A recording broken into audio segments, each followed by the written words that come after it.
रामकृष्ण दे. शांताकारं भुजगशयनं पद्मनाभं सुरेशं विश्वाधारं गगनसदृशं मेघवर्णं शुभांगं लक्ष्मीकान्तं कमलनयनं योगविरजानुगम्यं वन्दे विष्णु भवभयहरं सर्वलोकैकनाथं. श्री कृष्ण भगवान की जय. माऊली ज्ञानेश्वर महाराज की जय.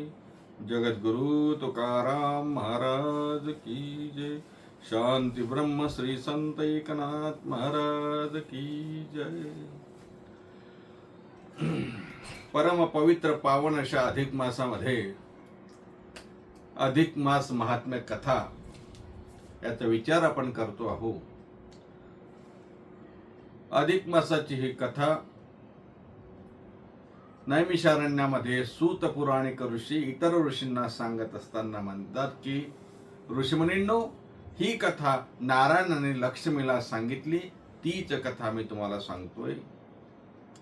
किंवा नारायण आणि लक्ष्मीचा चालू असलेला हा संवाद 22व्या अध्यायामध्ये आपण बघितलं. द्विज शर्माची त्या ठिकाणी द्विज शर्मा नावाच्या ब्राह्मणाची कथा आपण बघितली. थोडासा मागच्या अध्यायाचा मागोवा घेतला तर आपल्या लक्षात येईल. द्विज शर्मा, त्याला मूलबाळ नव्हतं. नारायण नावाचा एक विप्रपुत्र घरी आला. त्याला जेवाय भूक लागली होती म्हणून जेवू घातलं. त्यानंतर त्या विप्रपुत्राला आपल्याकडे ठेवून घेतलं.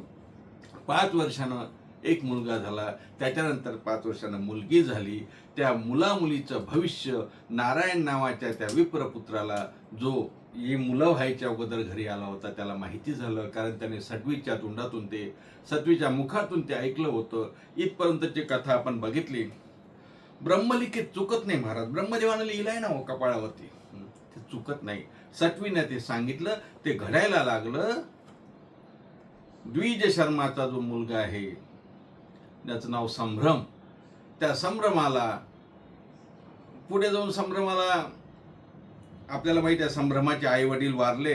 आता संभ्रम आणि त्याची बहीण दोघेच राहायला लागले. संभ्रमाच्या नशिबी दरिद्रता, दुःख काहीच नाही महाराज. नुसतं गाईचं दूध, दह्याचं ताक करायचं आणि ताक विकून आपला व्यवसाय चालवायचा. अशा प्रकारचं ताक विकून व्यवसाय चालवायचा, अशी संभ्रमाची परिस्थिती. एके दिवस आपली बहीण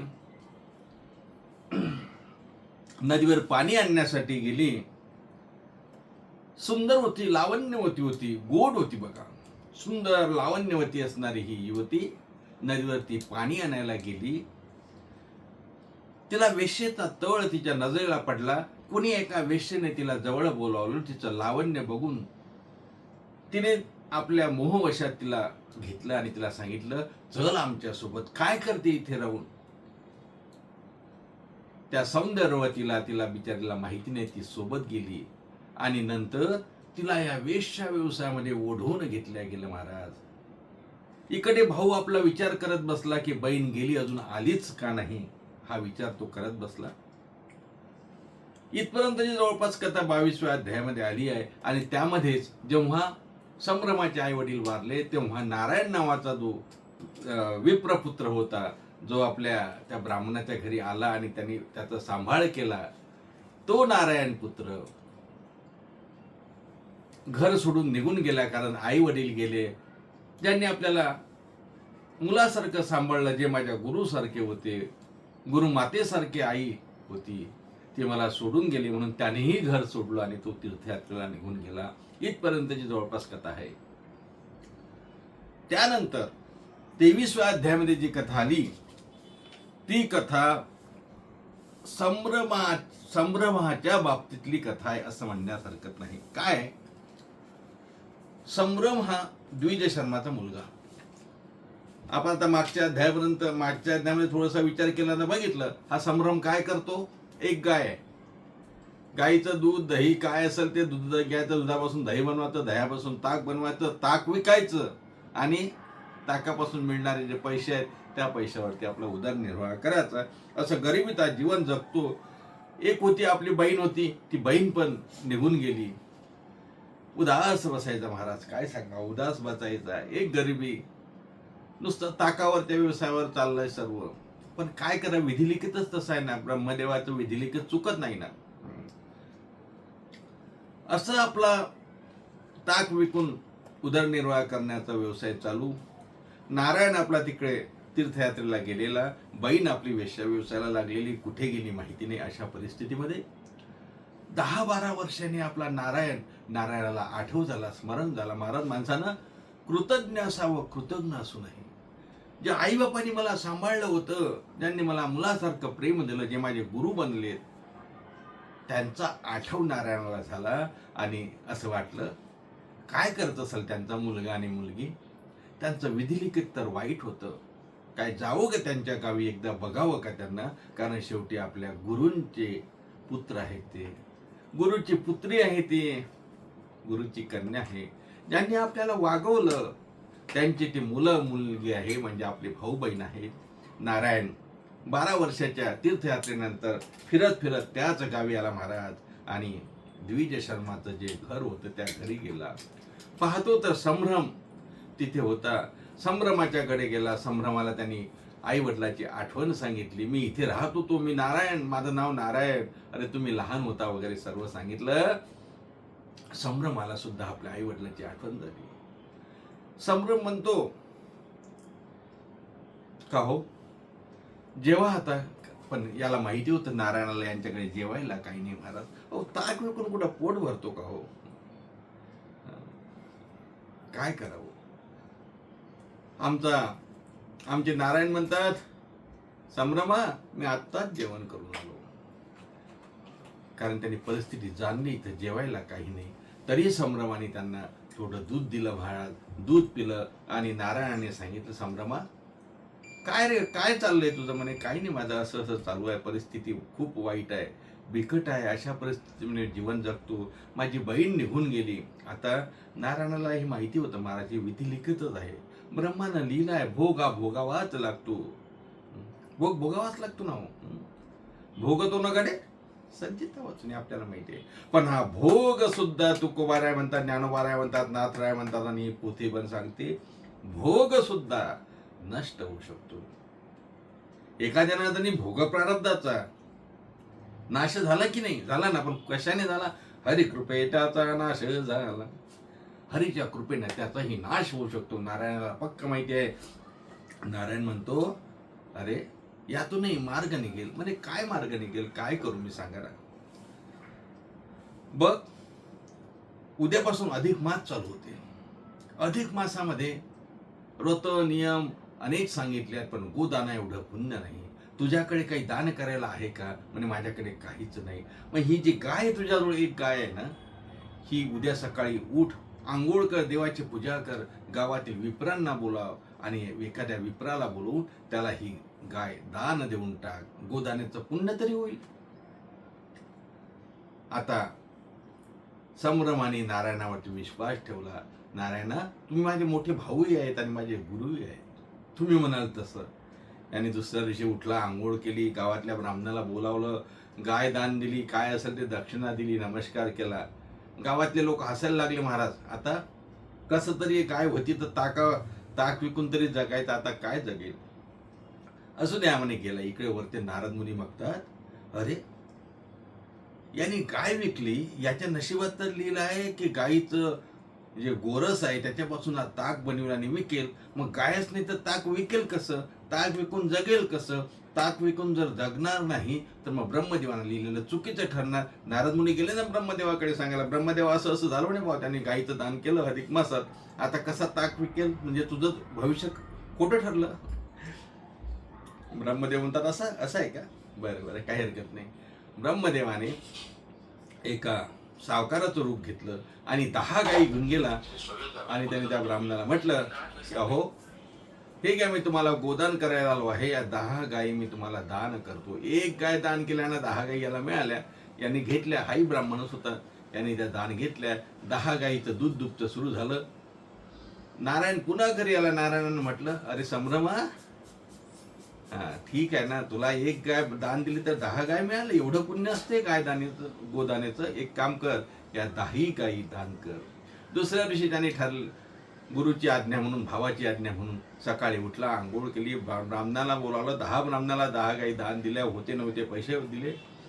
महाराज काय झालं, इकडे पुन्हा आणखी ब्रह्मदेवाला कळलं 10 गायी यांनी दान केल्या. ब्रह्मदेव म्हणतो असं जर झालं तर माझं विधिलिखितच चुकेल ना हो. हा गायी दान करत चालला, हा व्यवसाय काही करत नाही, याच्या नशिबात तर लिहिलं की ताक विकून जाईल, मग करू काय मी, माझं खोटं ठरेल. ब्रह्मदेवाने म्हटलं बरं ठीक आहे, 10 दिलं नाही यांनी, एक काम करू, 100 गायी घेऊन गेल्या, 10 पट 100 गायी त्याला दान केल्या. हा म्हणे घेऊ की नाही घेऊ की, नारायण म्हणे घे ना, दान दिलं तर घ्यायचं ना, न द्यायला घ्यायला काय झालं. दान घेतलं. पुन्हा आणखी नारायणाने सांगितलं संभ्रमा या 100 गायी दान करून टाक. अधिक मासामध्ये त्यांनी त्या 100 गायी दान करून टाकल्या. महाराज काय करावं आता, 100 गायी दान केल्या, खायला काही नाही, पाणी पिऊन झोपायचं. ब्रह्मदेवाजवळ बातमी कळली, बरे म्हणे यांनी 100 गायी दान केल्या, आता म्हणे 1000 गायी देतो. एकाच्या 10 दिल्या, 10च्या 100 दिल्या, 100च्या 1000 दिल्या, म्हणजे 1,000 गायी संभ्रमाला ब्रह्मदेवाने पाठवल्या. महाराज त्या गायीची आता चारा कुठून आणायचा, त्याची उपजीविका कशी करायची, त्याचा सांभाळ कसा करायचा. नारायण म्हणतो संभ्रमा, अरे संभ्रमात पडला की नाही, कुठून असेल ना तृण चारा कुठून देशील, पाणी कुठून पाजशील, त्यापेक्षा तुला मिळालेल्या गायी ब्राह्मणाला दान करून टाक. ठरल्याप्रमाणे यांनी काय केलं महाराज, दुसऱ्या दिवशी सबंध पंचक्रोशीमध्ये दवंडी दिली आणि सर्व विप्रांना त्या ठिकाणी आमंत्रण दिलं, निमंत्रण दिलं. सकाळी उठला, आंघोळ केली, भगवंताची पूजा केली, भगवान श्रीकृष्णाची पूजा केली आणि एक गाय एका ब्राह्मणाला दान देत गेला. 1000 गायीचं दानाचं पुण्य याच्या नशिबी पडलं. महाराज इकडे ब्रह्मदेव हादरला ना, म्हणजे चाललं काय, 10 दिल्या 10 दान, 100 दिल्या 100 दान, 1000 दिल्या 1000 दान, काय मी याला गाईच देत जाऊ का. यांनी हा प्रश्न सुटणार नाही, मग काय करावं. माझं विधिलिखित हा खोटं ठरवतोय की हा ताक विकून उपजीविका करेल. हा तर उपजीविका काय, हा दिलेलं मूळ साधन म्हणजे गायच दान देऊन टाकतो आणि उपाशी राहतो. काय करावं. अधिक मासामध्ये उपवास घडला महाराज, आणि गोदान किती गोदान झालं, 1000 म्हणजे 1110 आणि एक ती पहिली होती, 1111 गायीचं दान याच्याकडून घडलं. संभ्रमाकडून खूप पुण्यपत्री पडलं. महाराज काय झालं, हे पुण्यपत्री पडल्यानंतर ब्रह्मदेवाला असं वाटलं तर काय करावं. ब्रह्मदेव चिंतेत पडला, म्हणे आपलं विधिलिखित खोटं ठरते. म्हणून ब्रह्मदेवाने म्हटलं झाकली मूठ 1.25 लाखाची राहू द्या. नारद मुनी पोचले, म्हणे बाबा झाकली मूठ 1.25 लाखाची ठेवायची असेल ते एक काम करा, आता गायी पाठवून वगैरे काही होणार नाही, तुम्ही किती काही गायी जरी पाठवल्या तरी तो दानच करणार. म्हणजे याला गुरु मिळाला तरी कोण. मग नारदाने सांगितलं, हो तो नारायण जो होता ना, विप्रपुत्र नारायण जो होता ना, तोही तसाच धार्मिक आहे आणि तो ज्याचा गुरु आणि तो ज्याचा भाऊ आहे, जो द्विज शर्माकडे राहत होता, त्यांनी याला सल्ला दिला गोदान करा. असं काय, बरं काही हरकत नाही. आता एकच उपाय आहे, याला पृथ्वी तलावरून उचला आणि आपल्या ब्रह्मलोकात घेऊन या. ब्रह्मदेवाने हंस विमान पाठवलं. महाराज आपले दूत पाठवले. द्विज शर्माच्या घरी म्हणजे संभ्रमाच्या घरी ते आले. संभ्रमाला हात जोडले आणि सांगितलं, संभ्रमा बसा आमच्या सोबत हंस विमानामध्ये, तुम्हाला ब्रह्मलोकात न्यायचं आहे. का हो, ब्रह्मलोकातून ब्रह्मदेवाने विमान पाठवावं कशाच्या जोरावर, गोदानाच्या जोरावर. आपल्याला मिळालं तर दान सुद्धा आपण दुसऱ्याला दान केलं तर मोठं पुण्य आहे. महाराज 1111 गायी संभ्रमाच्या हातून दान झाल्या आणि त्या अधिक मासात झाल्या. परिणाम असा झाला की जे भोग होते ते भोगही संपले, जे गरिबी होती ते गरिबीही संपली. अहो संसारातलं दैन्य तर गेलंच गेलं, पण या जीवाचा उद्धार होऊन हा ब्रह्मदेवाने त्याला आपल्या ब्रह्मलोकामध्ये नेलं. अशी ही संभ्रमाची कथा भगवान नारायण माता लक्ष्मीला सांगतात. आणि हीच कथा मी सांगितलं कालच्या भागामध्ये, 3 दिवसाची ही जवळपास कथा आहे, 3 अध्यायामध्ये आलेली. आता संभ्रम तर गेला, कुठे ब्रह्मलोकात गेला, पण बहिणीचं काय झालं हे आपण पुढच्या भागामध्ये बघू, कारण अध्याय 24 मध्ये ती कथा आलेली आहे. तेव्हा तुर्तास आज इथेच थांबू. उद्याच्या भागात आपण भेटणार आहोत. तोपर्यंत सर्वांना रामकृष्ण. पण एकदा भजन करावं लागेल. श्रीकृष्ण गोविंद हरे मुरारी हे नाथ नारायण वासुदेव. श्रीकृष्ण गोविंद हरे मुरारी हे नाथ नारायण वासुदेव. हे नाथ नारायण वासुदेव. हे नाथ नारायण वासुदेव. हे नाथ नारायण वासुदेव. हे नाथ नारायण वासुदेव. श्रीकृष्ण गोविंद हरे मुरारी हे नाथ नारायण वासुदेव. श्रीकृष्ण गोविंद हरे मुरारी हे नाथ नारायण वासुदेव. पुंडलिक वरद विठ्ठल श्री ज्ञानदेव तुकाराम दत्त जनार्दन श्री एकनाथ माऊली ज्ञानेश्वर महाराज की जय. जगद्गुरु तुकाराम महाराज की. शांति ब्रह्म श्री संत एकनाथ महाराज की जय.